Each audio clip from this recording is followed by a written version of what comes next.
پیشے کے ساتھ منسلک رہے. میں 75 سالہ اہلکاری کی حیثیت سے دیکھتا ہوں کہ آزاد کشمیر کا کوئی بھی پروجیکٹ ہوا پاکستان نے کبھی بھی اس کے ساتھ کمٹمنٹ نہیں کی ان ریٹن فارم میں. اس لوگوں کی تحریک کی وجہ سے جس کا پیوٹ پروجیکٹ سواری تھا اس کی وجہ سے ایک ایگریمنٹ ہوا اور وہ ایگریمنٹ آج ہم لے کر جا رہے ہیں کہ آپ نے ہمارے ساتھ یہ ایگریمنٹ کیا تو آپ وائلیشن کر رہے ہیں. ملک عبدل مجید صاحب مرحومہ مغفور کو میں نے کہا کہ 60 کی تحریک کے اندر منگلا ڈیم جب آپ اجڑ کے گئے تو آپ کے پاس کوئی ایگریمنٹ ہے؟ تو انہوں نے کہا ڈھونڈا تو میں نے ہے گلگت بلتستان کے معاملے میں ملتا نہیں ہے. وہ کھا گئے. اس کا مقصد یہ ہوا کہ میر پریوں کو اور یہ حق جاتا ہے یہ کریڈٹ جاتا ہے کہ انہوں نے اس تحریک کے اندر اپنا جوش بلبلہ دکھایا اور آپ نے حقوق کی پاسداری کی اور اس کی بنیاد پر ہم نے 65 ارب روپے کا منصوبہ 1 ارب 22 ارب اس وقت کا لگ چکا ہے اس کو اوپر لے کر گئے اور آپ نے حقوق کی ہم نے پاسداری کروائی کہ آپ ہمارے ساتھ کیا زیادتی کرنے جا رہے ہیں. اس کے اندر آزاد کشمیر بینیفٹ ہوا بحیثیت آزاد حکومت. ہم سمجھتے ہیں کہ ہم نے آزاد حکومت کو بینیفٹ کروانے میں ایک رول ادا کیا ہے. اب آتے ہیں اس پہ کہ ہم نے یہ ساری چیزیں کی اور ہم یہ لفظ استعمال کیا کرتے تھے تحریک کے اندر اور آپ بھی وہی کرتے ہیں اور ابھی بھی یہ تحریک جاری ہے جب تک یہ مکمل نہیں ہوتی. ہم کہتے تھے کہ 67 میں آپ نے ہمارے ساتھ جو حشر کیا ہے ہمارا یقین ہے ہمارا ایمان ہے کہ پاکستان کو ہم جانتے ہیں کہ آپ نے کیسے اپنے بھائیوں کے ساتھ سلوک کیا پاکستان کے اندر آپ ہمارے ساتھ اس سے بھی برا سلوک کریں گے. اس لیے ہم چاہتے ہیں کہ یہ منگلا ڈیم کے ایکسٹینشن نہ ہو. مگر بات قسمتی ہے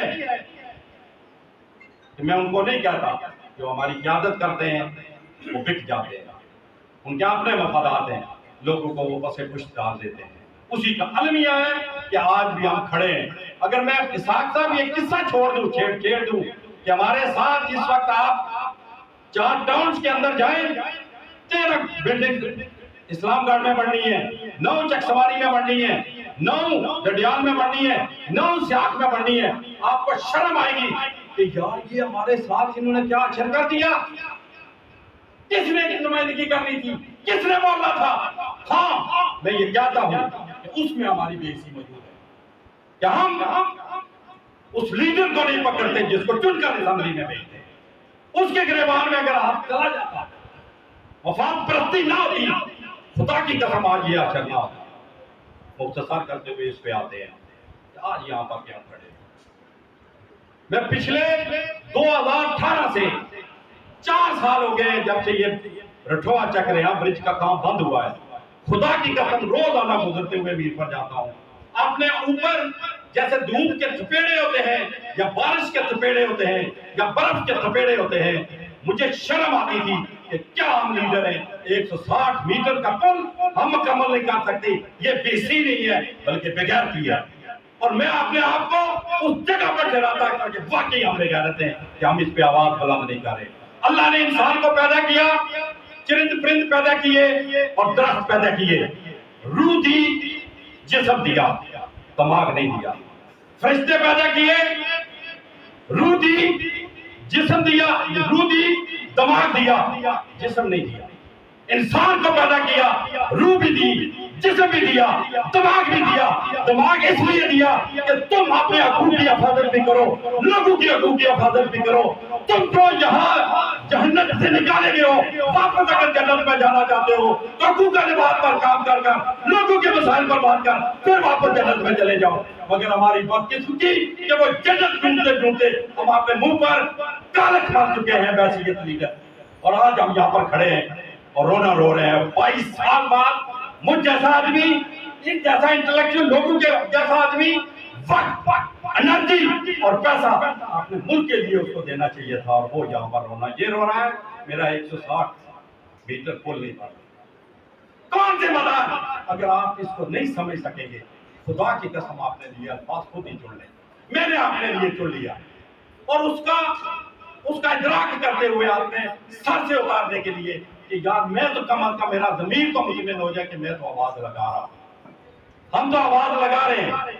تو آپ آتے ہیں اسی بےغیرتی کو اپنے سر سے اتارتے ہوئے آگے بڑھنے کی جستجو میں میر پریوں پر یہ ایک کالک جو ملک دی گئی ہے اس چہرے پر اس کو اتارنے کی کوشش کر رہے ہیں. کہ 160 میٹر 480 فٹ 7 کلومیٹر مکمل 68 پلر مکمل 5 ارب اور 20 کروڑ روپیہ لگ چکا اور وہ پچھلے 4 سال سے نہیں بڑھ رہا.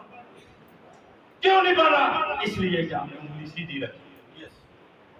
آج ہم نے سوچا ہے راجہ امتیاز کی قیادت میں وہ بات کرتا ہوں کہ ہم نے انگلی سیدھی نہیں رکھی بلکہ 5 انگلیاں الٹی کر کے یہاں پر ڈی ایف سی بیٹھے ہیں. لکھ لیجئے آپ کا مشرف میرپور کے اندر آیا تھا اور اسلام آباد میں ہم نے ان کو کہا تھا کہ اگر میرپور کے اندر آپ صحیح طریقے سے اناگوریشن سرمنی منگلا ڈیم کی کر کے واپس چلے جائیں تو کہنا کشمیری بغیرت ہے. یہ آزادی حاصل نہیں کر سکتے, یہ انڈیا کے ساتھ نہیں لڑ سکتے.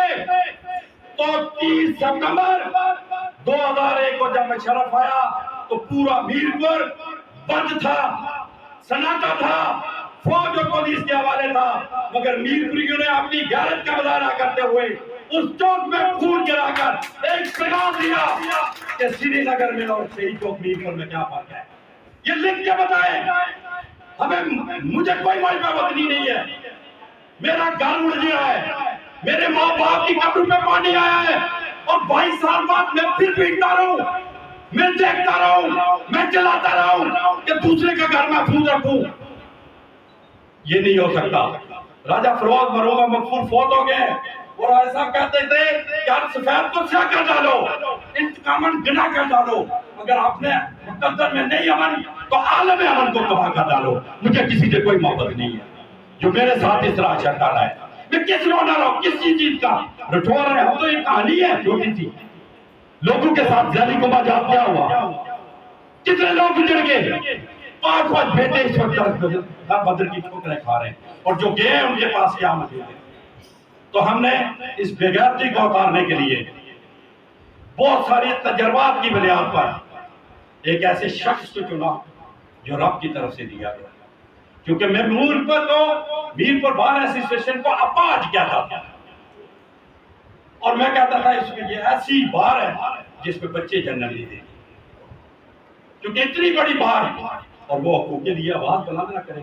تو اللہ کی طرف سے کرم ہوا کہ راجہ امتیاز کی شکل میں چپلوس بھی نہیں ہوں, مالچی بھی نہیں ہوں, پالچی بھی نہیں ہوں, تابعداری بھی نہیں ہے کہ میں ان کی کوئی کرنے لگا ہوں کہ میرا ان کے ساتھ کوئی تعلق ہے اور کل فائدہ ملے گا. میری آخری ہو راجہ امتیاز ایڈوکیٹ جو ہے بار ایسوسیشن کے پریزیڈنٹ. اللہ کی قسم اٹھا کے کہتا ہوں مجھے پتہ ہی نہیں کبھی لیا میں نے کہ کون بار ایسوسیشن کا پریزیڈنٹ بن رہا ہے, مگر میں ان کے لیے قوم بھی پڑھا ہوں, منتیں بھی کی ہیں, دن رات کیا کہ یار 4 ووٹیں شاید میں دروا دوں تو یہ بندہ بن گیا اور میں پراؤڈ ہوں کہ یہ بنے اور بنے. تو آج یہ اس قافلے کی قیادت کر رہے ہیں. نن پولیٹیکل اس لیے کہتے ہیں کہ ان کا چکر یہ نہیں ہے کہ یار یہ ووٹیں مانگے گا, کل ووٹ دینی پڑے گی, کیونکہ ہمارا یہ بھی المیہ ہے. تو یہ